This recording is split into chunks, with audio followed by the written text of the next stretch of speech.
और एक मंत्रालय से लेटर आ गया तो उसको हम सही मान लें, लेकिन एक बच्ची जो पटना की सड़कों पे 5 दिन से घूम रही है, चिल्ला रही है और उसके पास फैक्ट है, उसकी बातें जेन्युइन है, एक बच्ची वो गलत हो सकती और भी महिलाएं निकल करके आई हैं। इसका करीब 1/3 जो गेट है वो ओपन था, लेकिन जैसे ही बच्ची बाहर आई, मैटर मीडिया में आया, उसको पूरा कवर कर दिया गया। मतलब कि आप अंदर कुछ ऐसा कर रहे हैं जो बाहर बेटियां आकर के कभी कभी बता पाती हैं, जो कि तो पॉलिटिकल एंगल तो डेफिनेटली है कि सरकार अपने आप को बचाने की पूरी कोशिश कर रही है। ताकि बात करें, वो एक गवर्नमेंट जॉब में है, उनकी ऑफिसर्स हैं, तो इनडायरेक्ट वे में हम किसको कहेंगे? सरकार ही जिम्मेदार है।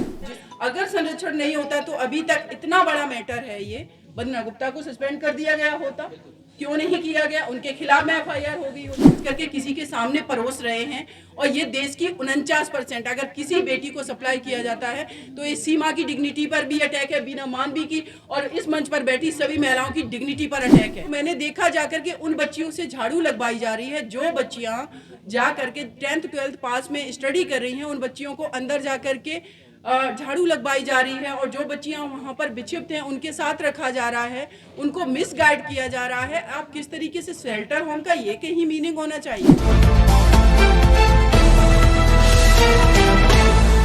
इसमें भी कोई पॉलिटिकल एंगल आप देख रहे हैं, क्योंकि जिस तरीके से मंत्रालय क्लीन चिट दे रहा है।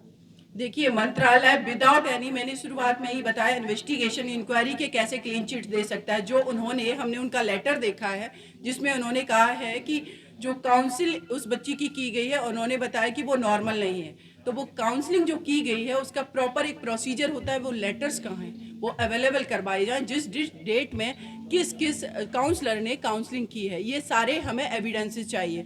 हम उस लेटर के आधार पे नहीं मान सकते हैं, और एक मंत्रालय से लेटर आ गया तो उसको हम सही मान लें, लेकिन एक बच्ची जो पटना की सड़कों पे 5 दिन से घूम रही है, चिल्ला रही है और उसके पास फैक्ट है, उसकी बातें जेन्युइन है, एक बच्ची वो गलत हो सकती और भी महिलाएं निकल करके आई हैं।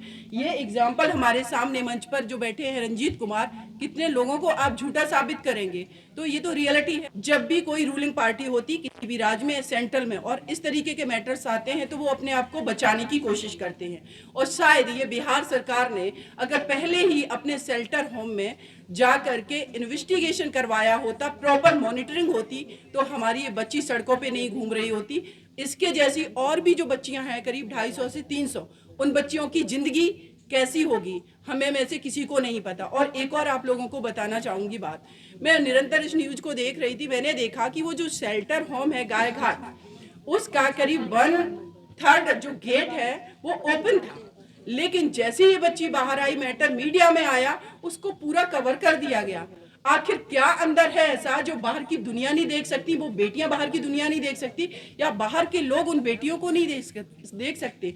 आप नॉर्मल तरीके से क्या वो जीवन नहीं जी सकती? इसका मतलब कि आप अंदर कुछ ऐसा कर रहे हैं जो बाहर बेटियां आकर के कभी कभी बता पाती हैं, जो कि इन लोगों ने जब उस बच्ची से बात की, जब वो जॉब मांगने के लिए आई तो देखा कि वो उसकी कंडीशन बहुत खराब है, तब उसने बताई। कितनी बेटियां तो डर के कारण नहीं बता पाती। तो पॉलिटिकल एंगल तो डेफिनेटली है कि सरकार अपने आप को बचाने की पूरी कोशिश कर रही है। क्या लगता है कि सरकार के संरक्षण में, ये पूरे बिहार की बात कर लीजिए, देश भर में जितने बालिका गृह हैं, वहाँ पे जो लड़कियां रहती हैं, बच्चियां रहती हैं, उनके साथ कुछ भी घटना घटती है तो सरकार इसमें संलिप्त रहती है? देखिए, सरकार की संलिप्तता से मतलब ये है कि अगर सरकार के जो ऑफिसर्स काम कर रहे हैं, अगर वंदना गुप्ता की बात करें, वो एक गवर्नमेंट जॉब में है, उनकी ऑफिसर्स हैं, तो इनडायरेक्ट वे में हम किसको कहेंगे? सरकार ही जिम्मेदार है, जिसका सुपरविजन होना चाहिए निश्चित रूप से। तो रेगुलेटिंग अथॉरिटी हमारी गवर्नमेंट है, सर्वोच्च है। अगर उसका कोई भी ऑफिसर ऐसा क्राइम कर रहा है तो निश्चित रूप से कहेंगे कि कहीं ना कहीं सरकार का संरक्षण मिला हुआ है, तभी कर रहा है।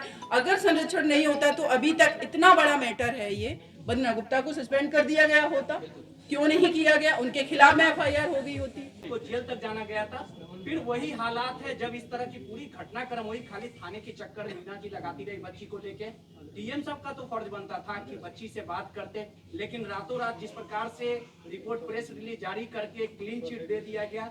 वंदना जी से हमारी बात हुई थी टेलीफोनिक, वो भी कुछ बात नहीं करना चाह रही है। तो पूर्व आईपीएस जो अमिताभ दास है, उन्होंने सीधे तौर पे कहा है कि लड़कियां जो है वो मंत्री को सप्लाई की जाती थी, हमारे पास प्रमाण है इस बात का। इस पे क्या कहेंगे, क्योंकि वो पुलिसिंग। देखिए, अब जब खुद एक पुलिस डिपार्टमेंट के पर्सन ये बात बोल रहे हैं कि लड़कियां सप्लाई मंत्रियों को किए जाती थी, तो ताज्जुब इस बात का हो रहा है कि लड़कियां सप्लाई की जा रही हैं, क्या कोई हार्ड मांस का पुतला लोथड़ा आप सप्लाई कर रहे हो? एक जीता जागता जीवन जिसको आपने सिर्फ ऑब्जेक्ट समझ के, इंसान न समझ करके किसी के सामने परोस रहे हैं। और ये देश की 49% अगर किसी बेटी को सप्लाई किया जाता है तो ये सीमा की डिग्निटी पर भी अटैक है, बीना मानवी की और इस मंच पर बैठी सभी महिलाओं की डिग्निटी पर अटैक है। और अगर ऐसा कोई मंत्री कर रहा है, मिनिस्टर कर रहा है, हम लोग किसी भी हद तक जाकर के इस देश की महिलाओं के लिए लड़ेंगे, उस बच्ची के लिए लड़ेंगे और छोड़ेंगे नहीं।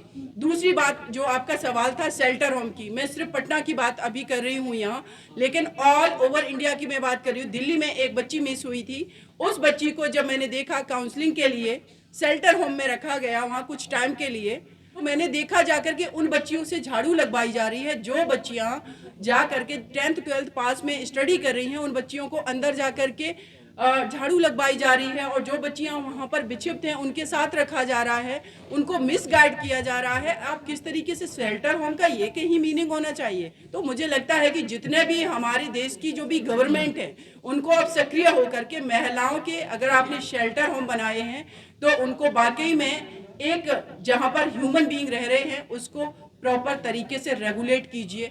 अदरवाइज हमारी तो यही उम्मीद है कि पटना हाई कोर्ट हम लोगों को ये अधिकार देगा कि देश के हर शेल्टर होम में जाकर के हम अपनी उस बहनों, उन बच्चियों को देख सके कि वो किस हालात में हैं। जी।